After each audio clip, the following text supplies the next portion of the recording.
Hello there, Mongol dear. I hope you feel more at home at this camp of elves.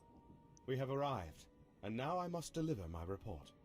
Are you ready to go with me to deliver the report?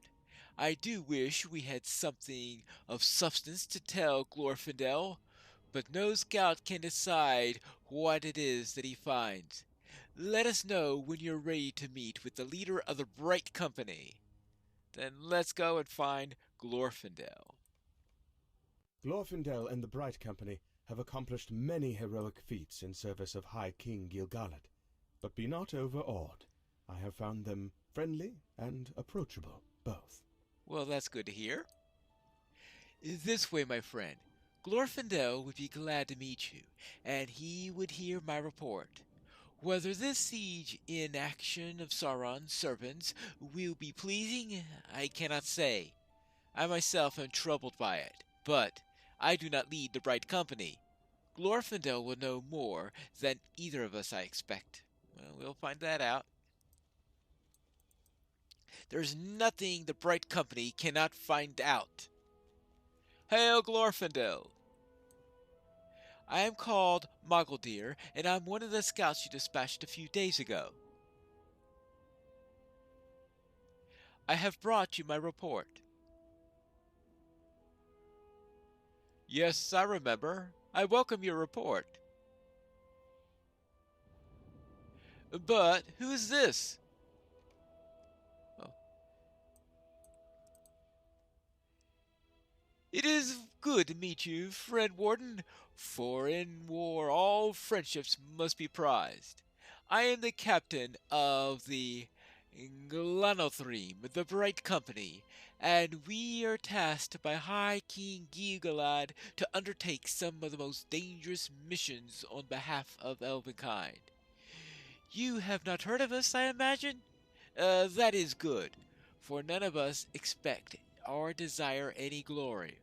All we seek is the defeat of evil, wherever it lies. It lies now in Mordor. We are few in number, but that does not cause us to shrink from danger. Rather does it cause us to rely upon our fellows and draw courage from their strength. Meet you now, Lendelin, closest and wisest of my counselors. Watch him closely, for he shares our purpose, but possesses more wisdom than any elf I have known. He is my true confidant and a dear friend. So let's talk to Lendelin then. Has the most wisdom of any elf I've known. Lorfindel speaks glowingly of my wisdom, but he boasts overmuch. I seek only the destruction of evil, and take no praise for myself. If there is glory to be had, divide it amongst every member of the Bright Company, and give no greater a portion to one elf or another. Yes, at the lighthouse of Calatiran, I spoke the words that shattered Sauron's control over Vandasar perched atop the tower. But I could I could not have reached it without the others in my company. Give the praise to all or to none, dear Glorfindel. I think you seek to avoid your own share and give too much of it to others. Hold a moment, Isildur, Gandalf interrupts. Cease thy storytelling. That was quite a story. Alas, that Gandalf interrupted it. Why has the old man interrupted the telling of my tale? Does he desire to hear no more of it? It was only at your behest and his that I began to speak of this sorrowful time, and if he did not intend to let me finish it, he should never have had me start. Well, what's the concern? Glorfindel, do you remember meeting this warden of whom the shade speaks? I do, my friend, but only a little. Add Moggldeer? Indeed? Why, then, have you not spoken of them before?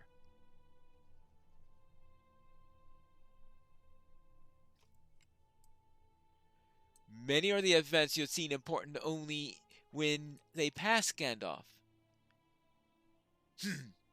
Perhaps? Moggldeer and the Warden did not belong to the Bright Company. I saw them but little.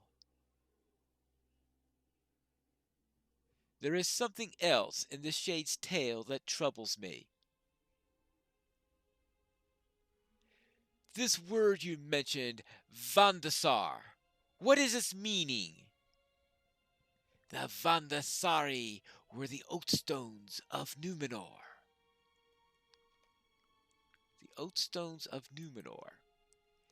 I am not surprised you do not know of the Vandasari, for they were treasures brought from Numenor to Middle-earth by my father and brothers long ago. 7 only survived the realm's fall, but 7 was enough, and indeed would prove to be too many. They were the Oatstones, and they were set upon the borders of the kingdom we founded. 3 in Arnor, and 4 in Gondor, to make peace with the tribes that lived nearby. These were the Oatstones of Arnor. Helcassar in Forhel, pale blue. Tarisar of Rudour, pale green. Ambasar of Cardolan, red-brown. These were the Oatstones of Gondor. Landasar of Rovanion, golden-brown. Orasar of Erech, deep black. Oh, we know the stone of Erech. Yes. Irisar of Harad, clear crystal. And Naudasar of Rune, white silver. Are we going to be visiting each of these stones at some point? Well, finding him too, since I don't remember seeing Helcassar before. There was a power in them, but it was Sauron's malice that turned foul sword upon the Oatstone into bonds of enslavement. He searched for the Vandasari, attempting to weaken our alliances and subvert them from their own ends. He found Arisar, the crystal Oatstone my brother Anarion set atop the lighthouse of Calatirion at the harbor of Velonde, and with this dark arts he used it to compel the service of the Haradrim. While we worked to assemble the Great Alliance, it was the Bright Company that journeyed to Umbar and broke Sauron's control over Arisar and the enslavement of the Haradrim. This ensured that the Great Alliance need not contend with the army from the south when it reached Dagorlad, which might have proven insurmountable. Oh, wait. So now the Tsar in Rune was used to compel the storm, which is what's coming now. Oh, boy. That doesn't sound nice for our tale. What brought they from the foundered land? Gandalf murmured. Over the flowing seas, 7 stars, and 7 stones, and 1 white tree. I always believed that the 7 stones referred to the rime of lore were the Palantiri, and the seeing stones that Elendil brought from Numenor to these shores. Can it be that the Palantiri were the stars of the rhyme, and the Vonasiris were the stones? How can I have not known this, Pineleaf? What strange fog has clouded my knowledge on this account? And yet these old stones have no place in my memory.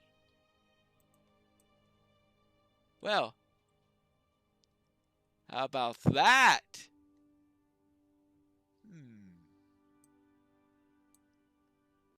What do you say about this, Isildur? Was this the last of the interruptions I must endure? I will continue my tale, if all agree to still their tongue. Anything you need, sir? We must not let Sauron's inaction lull us to sleep. I welcome any assistance you can provide, Warden, not just to the Bright Company, but to the Great Alliance as well. We must not let Sauron's inaction lull us to sleep. Indeed, let us renew our attention and maintain our guard, and perhaps we will catch unawares the Dark Lord himself. It is a singular evil, for every command comes from Barad-dûr, when to attack, when to retreat, and when to mask his intention. Against this stands our alliance, and its strength comes from the unity of our separate peoples. It is Gil-galad's belief that Sauron will try to sever these bonds, and in doing so, he will reveal his greatest weakness and strike at our vulnerability. But instead, he has pulled back his hand, abandoning all pretense of engaging us in serious combat. It puzzles me that the Dark Lord has drawn his forces back in this fashion. What is he planning? What is he planning? Rare is the puzzle we three cannot solve. It is a mystery to me, and to Gil-galad, and to Lindolin, my closest adviser. Rare's the puzzle that we three cannot solve, and that is itself worrisome. Magaldir is not the only scout who has reported stillness in the plateau of Gorgoroth. I possess a number of such reports now, and each tells a similar tale. Fewer enemy patrols than before, and a reduction in the number of foes assaulting the encampments of men or elves. I will inform Gil-galad of these reports, but I ask that you bring word to the leaders of Gondor.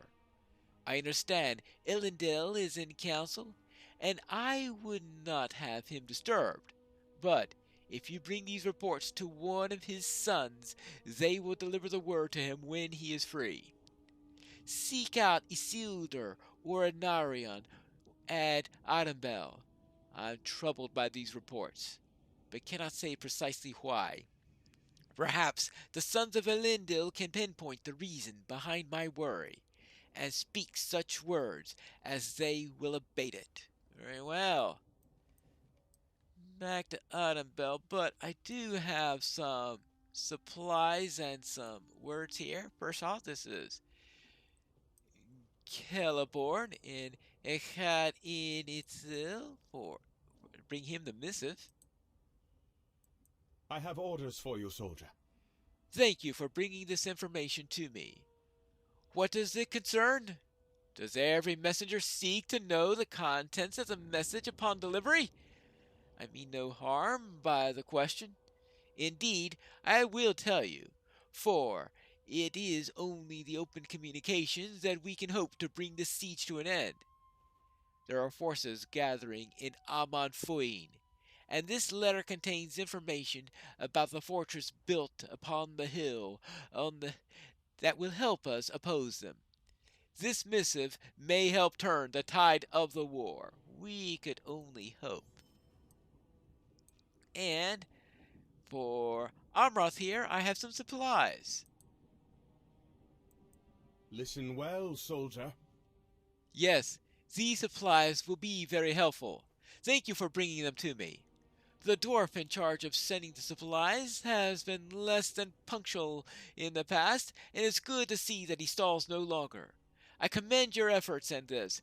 Good day to you. Good day to you. Now, I guess it's time for me to get to Ellendale or one of his sons and report my findings. I have found Anarion. Only together can we defeat the will of Sauron. Yes? How can a lass such as you be in possession of reports from Glorfindel of the Elves? That must be an interesting tale. Nay, friend, I mean rather that you might serve as an example to some who might forget. Only together can we defeat the will of Sauron. I see frustration in the faces of my men. How could I not, after 7 years of siege? But your coming today is a reminder that, unlike Sauron, we are not alone. All of us stand together against him, joining hands to oppose this evil.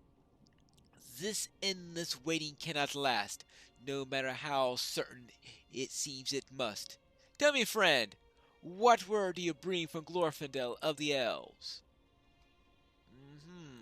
Yes, I too have noticed fewer attacks of late, but I thought little of it. Now, I wonder, can it be that Sauron's resolve has been tested by the long years of siege? His allies are not allies at all, but servants only. His domination of their spirit can be no substitute for the bonds of friendship formed in battle, like those my people have formed over the years, and with the elves and others of the Alliance. I draw hope from these reports. I see them as a sign of our victory must soon be at hand. There are soldiers in the field of battle east of Arundel, near the Dark Tower. Find them and relay to them this message. Sauron nears the end of his resolve, and a renewed assault may break the morale of his defenders. Your people are also skilled in the arts of stealth and subterfuge, are they not? If that is so, I ask that you slay whatever servants of Sauron and vile beasts that you find in the way to deliver my message. Let every success sing the tale of the victory that surely approaches. I will not be long now, my friend. Ooh, that can be a problem.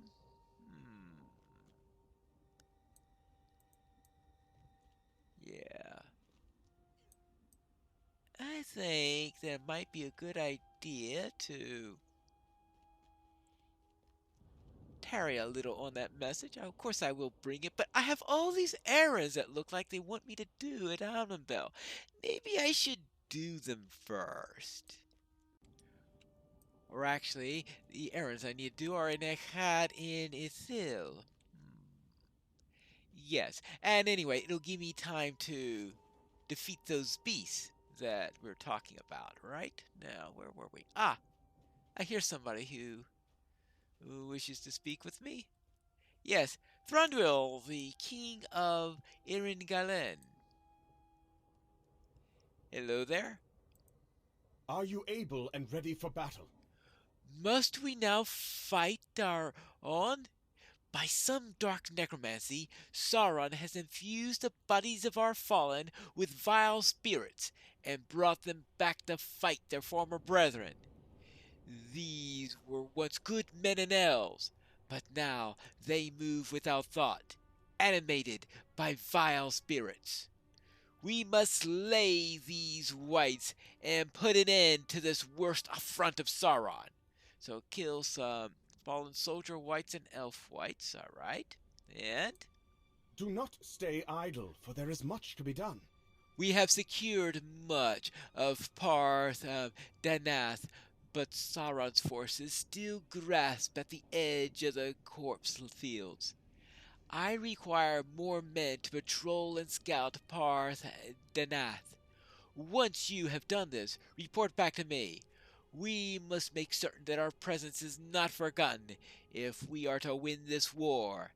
Let us remind Sauron that he remains opposed even after so many years of siege. Right, so we need to scout Parth Danath. Right, okay, I suppose we should do that. And I believe that Amroth and Celeborn have something they need me to do. Okay, what does Amroth need? The time for battle is upon us. We know the broad strokes of our enemy's movements, but we need more detailed information about their plans. If you can find the orders sent between their camps, we might fashion a more complete picture of their upcoming strategies. Find such a thing and bring it to me. Intercept orders? Well, I could find those by killing enemies and, well, see, I'm taking care of many things at once. The time for battle is upon us. A group of soldiers was recently ambushed in Parth Danath, but they were not slain. No, they were taken prisoner instead. Some were taken to the orc encampment of Mordor, and the others were taken to the fortress of Amanfuin. I know not why, but their capture must be for the purpose of gaining information. Even were that not so, we must try to bring them back from darkness. We cannot leave them to this torment. Very well. Let us capture, or recapture, or get back those being tormented. And that means heading back out into the dark land. What will we find as we work for the Bright Company? We'll have to find that out in the next episode of A Tale of Two Pine Leaves.